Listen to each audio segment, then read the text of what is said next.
Olá, sou o professor Flávio Tamburini. Vamos estudar termodinâmica, a parte de conceitos e definições, beleza? Bom, termodinâmica estuda as relações de transferência de energia, levando em conta a transferência de calor e o trabalho realizado.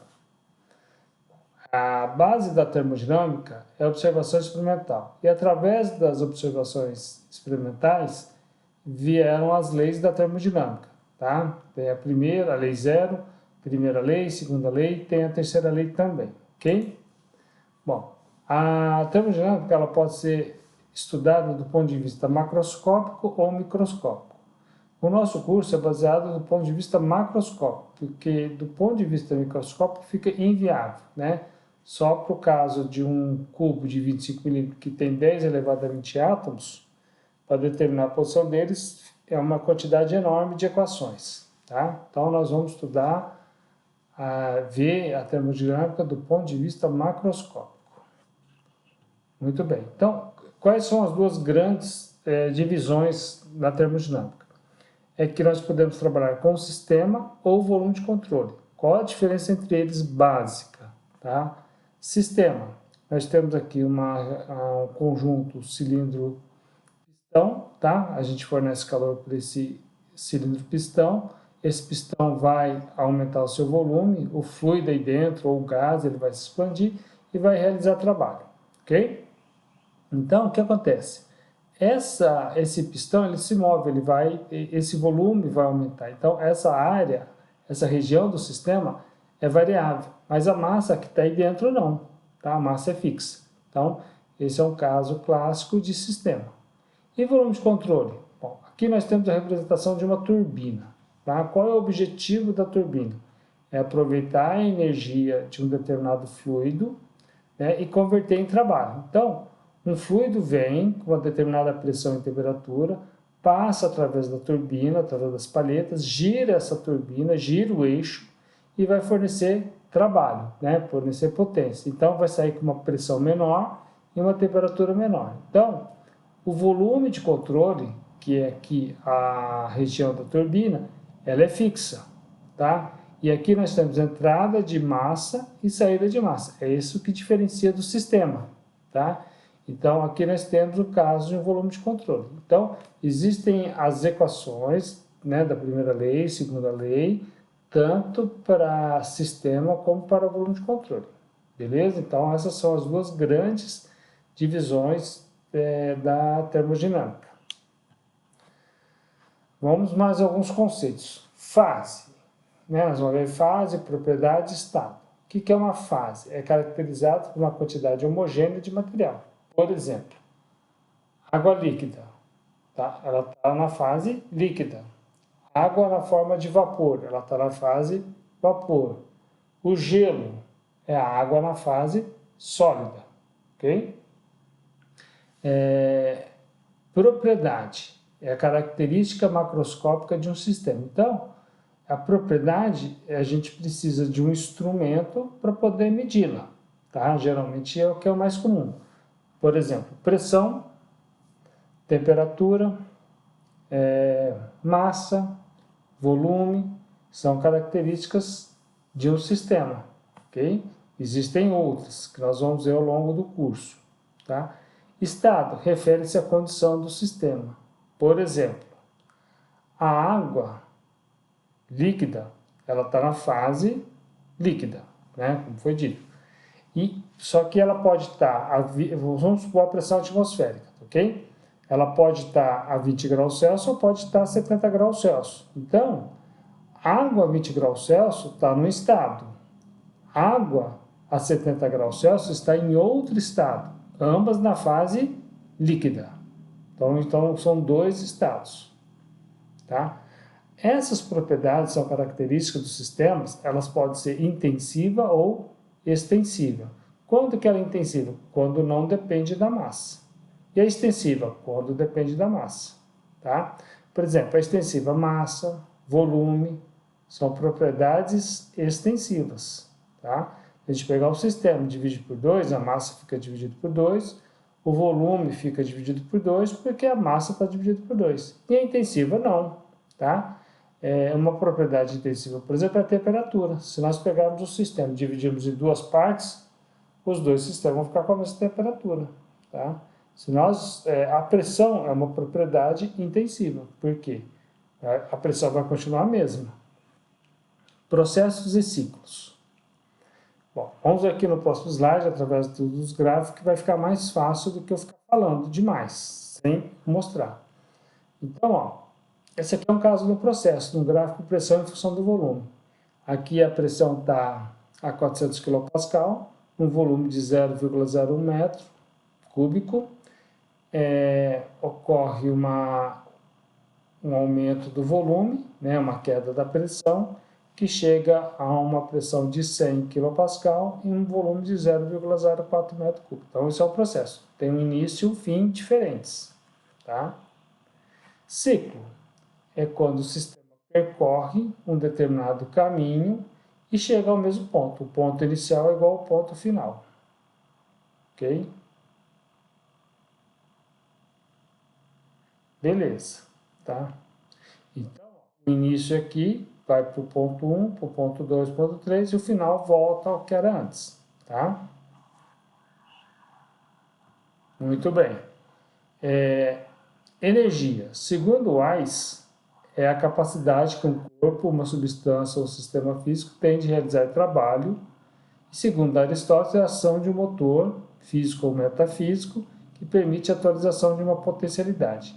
Então, nós temos energia cinética e potencial. A energia cinética está relacionada com a velocidade desse sistema, ou com o quadrado, na verdade, com o quadrado da velocidade. A energia potencial está relacionada com a altura. Então, nós temos aqui que a energia cinética é meio de mv ao quadrado. A variação de energia cinética final menos a energia cinética inicial. Energia potencial é massa vezes a aceleração da gravidade vezes a altura. E a variação de energia potencial final menos a energia potencial inicial. Ok? Massa específica, tá? Uma outra propriedade, é massa sobre volume, tá? A densidade é uma propriedade intensiva. Volume específico, ao contrário, volume sobre massa, tá? É outra propriedade intensiva, ok? A densidade é a inversa do volume específico, o volume específico é o inverso da densidade. O volume nós vamos marcar com esse V cortado, como se fosse um A de ponta cabeça, tá? Volume específico por V minúsculo e a velocidade pelo V maiúsculo. Okay? Então, nós temos aqui a massa específica de alguns materiais, dos gases, que ela é bem menor, né? Depois temos os do líquido, que está nessa faixa aqui, e a do sólido também, que é uma faixa um pouquinho maior, tá? Tá? Você vê, é uma escala logarítmica, tá? Vai de 10 a menos 2 até 10 a quinta. E aqui nós temos a massa específica de alguns elementos, tá? De alguns sólidos. No caso, o aço vale 7.820 kg por metro cúbico, ok? Do ouro, 19.300 kg por metro cúbico, por exemplo. Aqui nós temos a massa específica de alguns outros elementos, na coluna aqui do lado esquerdo dos líquidos, do lado direito dos gases, e aqui a água na forma de vapor. Por exemplo, a água, 997 kg por metro cúbico. O mercúrio, que é um metal, mas a pressão atmosférica, ele está na forma líquida, então vale 13.580 kg por metro cúbico. A densidade do ar, 1,169 kg por metro cúbico. Beleza? Pressão. Pressão é o que? Força sobre área. Então, nós temos a pressão, que ela pode ser atmosférica, manométrica e absoluta. A pressão absoluta é a pressão atmosférica mais a pressão manométrica. Ou pressão manométrica é a pressão absoluta menos a pressão atmosférica. Então, nós temos aqui uma escala da pressão, tá? Nós temos aqui, essa linha azul é a pressão atmosférica. Se o sistema estiver acima da pressão atmosférica, nós temos uma pressão manométrica. Tá? Se estiver abaixo, nós chamamos às vezes de pressão de vácuo. E a pressão manométrica é a pressão absoluta menos a pressão atmosférica. E a pressão de vácuo é a pressão atmosférica menos a pressão absoluta. De um modo geral, pressão absoluta sempre é igual a pressão atmosférica mais pressão manométrica. tá? Essa pressão de vácuo ela vai ser marcada como positiva, mas ela está abaixo da atmosférica, tá? Tem que tomar cuidado com esse pequeno detalhe.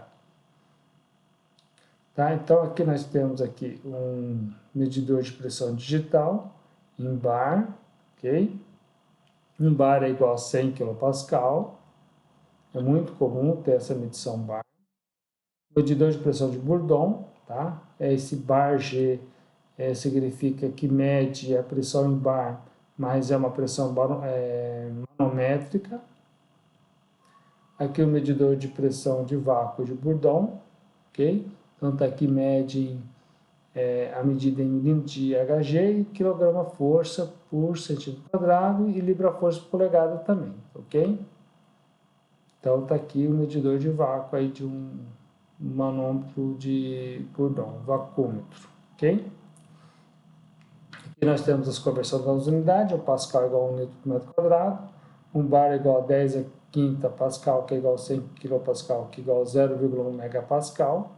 Uma atmosfera vale 101.325 pascal, que é igual a 101,325 kPa. Uma libra-força por polegada quadrada vale 6.894,76 pascal, que é igual a 1 PSI. Um PSI é 1 pound square inch, libra por polegada quadrada, beleza? No caso é libra-força, ok? Temperatura, tá? Grau, quantidade de energia térmica existente em um corpo. Particularmente a temperatura da distância do corpo está frio, quente, morno, gelado ou ameno, tá? Se nós temos dois corpos, né, dois objetos com a mesma massa, mesma densidade, mesma massa, tá? Um está a 80, outro está a 20 graus Celsius, com o tempo, se eles estiverem isolados, os dois vão ficar com 50 graus Celsius, beleza? E a lei zero da termodinâmica, que a gente falou da observação, né? Vem as leis, então temos a lei zero. Quando dois objetos estiverem com temperaturas iguais com um terceiro objeto, eles terão as mesmas temperaturas, ok? Então, a lei zero da termodinâmica serve para medição de temperatura, ok? Beleza? Então, nós temos aqui as escalas de temperatura, tá? A escala em graus Celsius é uma escala relativa e a Kelvin é uma escala absoluta. Então, né, 0 graus Celsius equivale a 273,15 Kelvin. O 0 Kelvin equivale a menos 273,15 graus Celsius. E 373,15 Kelvin equivale a 100 graus Celsius. Tá? Então, aqui é o ponto de ebulição da água, tá? Ou de condensação. E no 0 graus Celsius é o ponto de solidificação, o ponto de fusão. Okay? Aqui nós temos a escala em escala inglesa, ok? A escala relativa em graus Fahrenheit e a escala absoluta em graus Rankine, tá? Então, ó, o 212 graus Fahrenheit equivale a 671,67 graus Rankine. 32 graus Fahrenheit equivale a 491,67 graus Rankine. E menos 459,67 graus Fahrenheit equivale a 0 graus Rankine, beleza? Então, nós temos aqui a relação entre Kelvin e Celsius, né, que Kelvin é o grau Celsius mais 273,15, mas nós vamos trabalhar com 273, tá? Somar 273. Relação entre Celsius e graus Celsius e graus Fahrenheit, que é temperatura em graus Celsius dividido por 5, é igual a temperatura em graus Fahrenheit menos 32 dividido por 9. Em relação entre Rankine e Fahrenheit, a temperatura em Rankine é o graus Fahrenheit mais 459,67. Também nós vamos trabalhar aqui, ao invés de trabalhar com 459,67, vamos trabalhar com 460. Beleza? Está aí a parte inicial de conceitos.